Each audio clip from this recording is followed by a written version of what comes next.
2001 সালে 11 তারিখে যখন ওরা সরকার গঠন করে, 12 তারিখ সকালবেলা আমি হাসপাতালে এসেছিলাম আমার এই গাড়ি নিয়ে রুগী দেখার জন্য।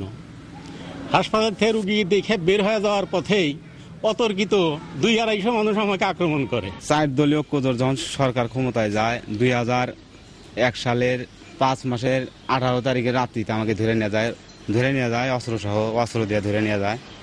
আমার বাড়ির পিছনে থেকে অস্ত্র বাই করে।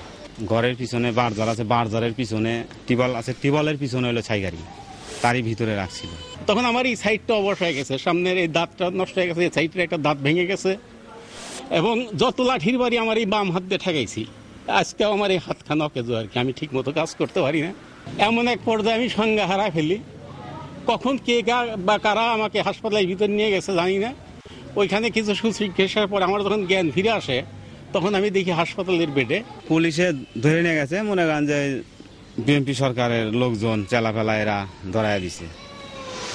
ধরে নিয়ে চলে যাওয়ার পরে 3 দিন থানায় রাখে খুব মারধর করার পরে আমাকে 21 তারিখে চালান করার পরে বিচারে আমার 17 বছর জেল হওয়ার পরে আমি হাইকোর্ট করে ওখান থেকে খালাস হয়ে চলে আসি। মোটামুটি 4 বছর 7 দিনের মতন ছিল আমার। আমি ধরি মাছ, আমি অস্ত্র করি পাম।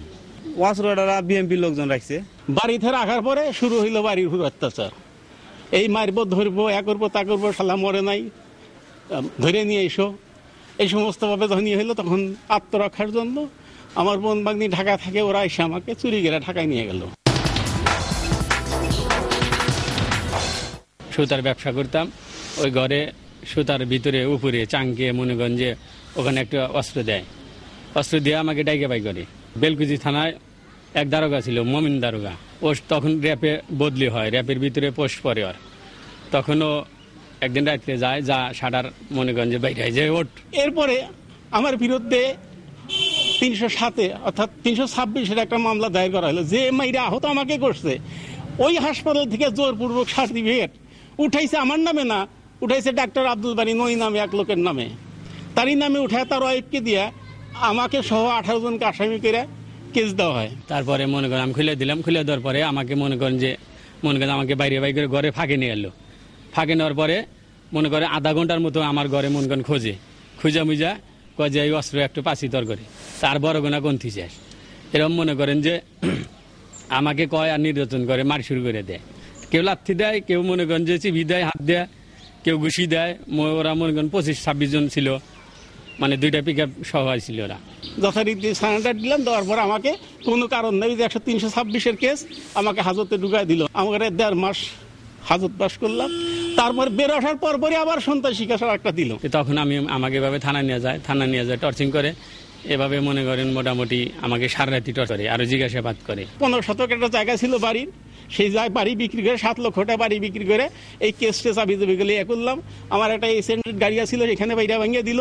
একটা মাইক্রোবাস ছিল, সেটা বাইরা ভাঙিয়ে শেষ করে দিল। তারপরে মনে করেন যে ওখান থেকে আমাকে চালান করে দেয়। চালান করে দেওয়ার পরে মোটামুটি মনে করেন 20-21 দিন আমি জেলে থাকি, এই 8-9 মাস এরকম মনে করেন জেলে থাকি। সিরাজগঞ্জ জজ কোর্টে থেকে আমাকে আবার দায়রা জজ জামিন দিল। আমার বিরুদ্ধে 2টা মিথ্যা মামলা দিয়েছিল, একটা হলো অস্ত্র মামলার, একটা হলো মার্ডার।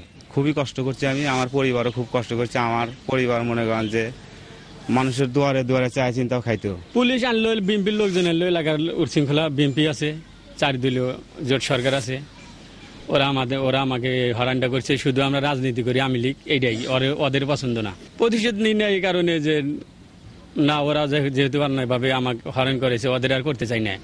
ওরা জানি এমনি বোঝে, এমনি জানি সব কাজ জানি আর কাহক না করে। আব্দুল লতিফ বিশ্বাস মন্ত্রী, তার কাছেও চাই, প্রধানমন্ত্রীর কাছেও বিচার চাই। এটা আমি যে দোষী যদি হইতাম তাহলে আমাকে হাইকোর্টে খালাস কেন দিল? প্রধানমন্ত্রীর কাছে আমার আকুল আবেদন, এই কেসটা জানি আমার শেষ হয়, এই কেসটা জানি শেষ হয়, আর জানি এরকম দুর্ঘটনা এলাকায় কারোর প্রতি না হয়, এটাই আমার প্রত্যাশা। মৃত্যুর কাছাকাছি দাঁড়িয়ে যুদ্ধ করে দেশ স্বাধীন করার পরে যখন আমার মতো একজন মুক্তিযোদ্ধাকে এরকম ভাবে অপদস্থ করা হইলো, তখন একটা কথাই মনে হলো, হায় রে স্বাদের বাংলাদেশ।